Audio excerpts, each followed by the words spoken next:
Is there a shadow side to positivity? I made a video at the weekend talking about this a little bit, and people were responding. What does it mean to say that there might be a shadow side? Like, can you be too positive? Well, I don't know if you can be too positive, but you can be positive in an inauthentic way. And especially as a leader or a teacher or an influencer or a writer, as a thinker, right? If you're putting out the message that one should be positive all the time and that one should be positive in a way that reflects never acknowledging grief or fear or anger or confusion or vulnerability, that somehow it sets up this idea that being spiritual is about always being positive. Unfortunately, what that perpetuates is something that we may have learned in our families or in our society already, which is that our authentic humanity, especially our emotional experience, is unacceptable. The lie that it's somehow shameful or weak or unenlightened or just not something anyone wants to deal with. To be a real human being who has real human emotions and who is in the world in a way that is just as vulnerable as every other human being, right? This is really powerful. It's not only a psychological distinction, it's also a philosophical distinction. And this is where psychology and philosophy stop being just kind of abstract and like anyone can just believe whatever they want because it's all just abstract stuff and maybe you should just get out of your head and into your heart or something, right? And not bother with that. This is where philosophy and psychology become really, really practical and about real life. How do we relate to the aspects of reality that we find difficult? Do we deny that they exist?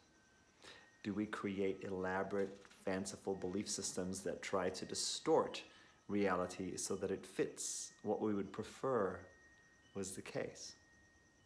What we learn from psychology is that when we're doing that, we're in denial or we're in rationalization, or maybe we create some idea that I'm not really here, this is not really real, I can leave my body, my emotions, my traumas, the things about the world, the facts, the feelings, the events that I wish were not what they are, really aren't what they are, because it's all just an illusion, it's all just some kind of hologram.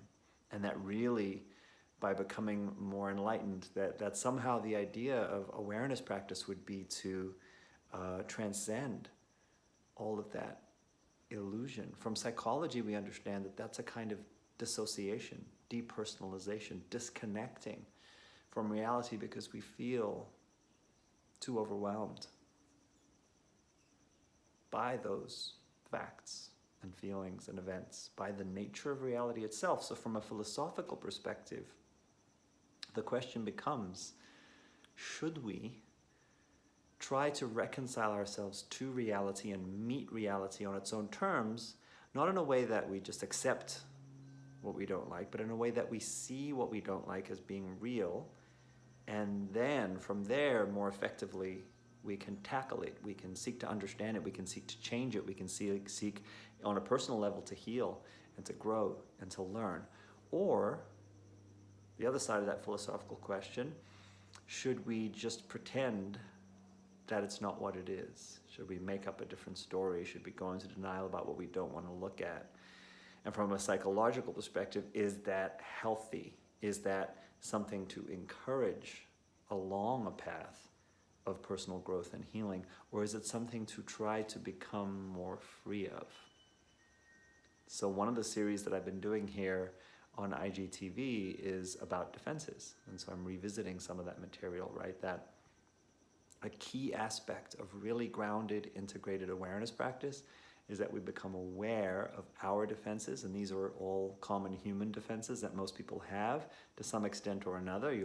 They'll be configured in different ways depending on your personality, your culture, your background, your traumas, your developmental process, right? But we all have some version of these types of defenses, and where Awareness practices like yoga and meditation and ecstatic dance and body work, anything that is really helping us to do inner work, to get in there, to seek to understand ourselves and to heal and to keep moving forward in our lives, where that becomes really valuable or really starts to open up deeper levels that are not just sort of superficial, acting as if surfacey kind of just identifications, like you put on the spiritual clothing, right? You put on the new outfit and now you've transformed yourself. You buy into a new vocabulary and now somehow you have a new set of beliefs and therefore your consciousness has changed.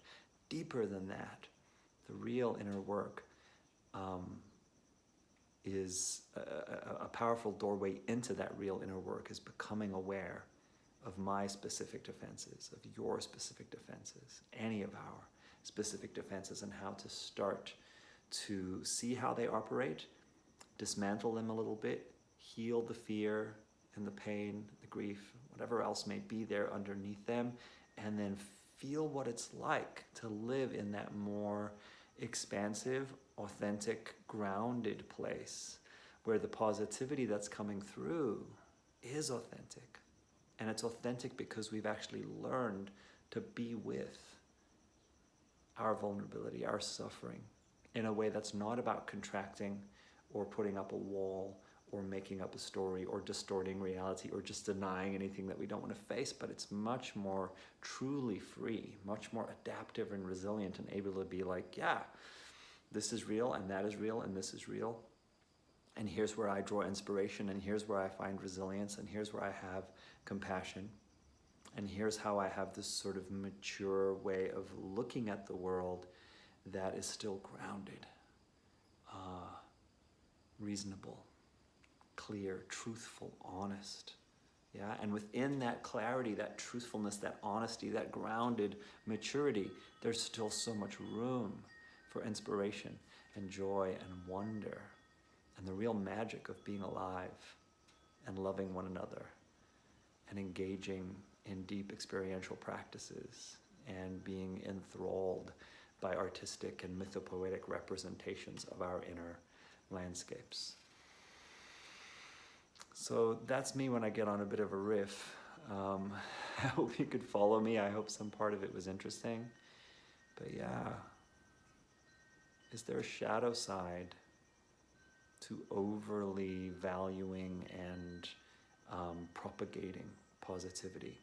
And is there a difference between authentic positivity and a kind of superficial or fake positivity? Not to be judgmental, but these distinctions really matter, right? We have to find our way through the maze of what it is to come to a real sense of beneficial ideas, beliefs, concepts, skills around just this whole topic. I think it's really important, of course.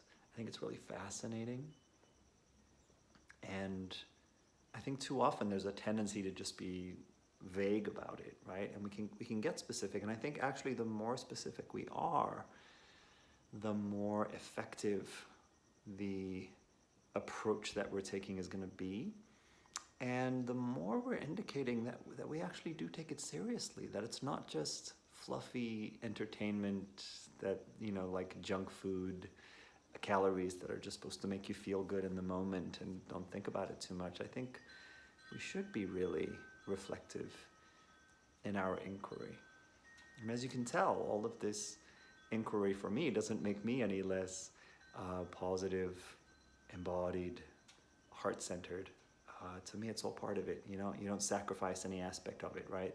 Sacred mind, sacred body, sacred heart, all of it under the umbrella of what we could call spirituality or awareness practice, mind-body integration. Take a slow, deep breath in with me if you've lasted this long. Maybe put your hands somewhere on your body. And then a long, slow exhale through the mouth, as if blowing through a little straw.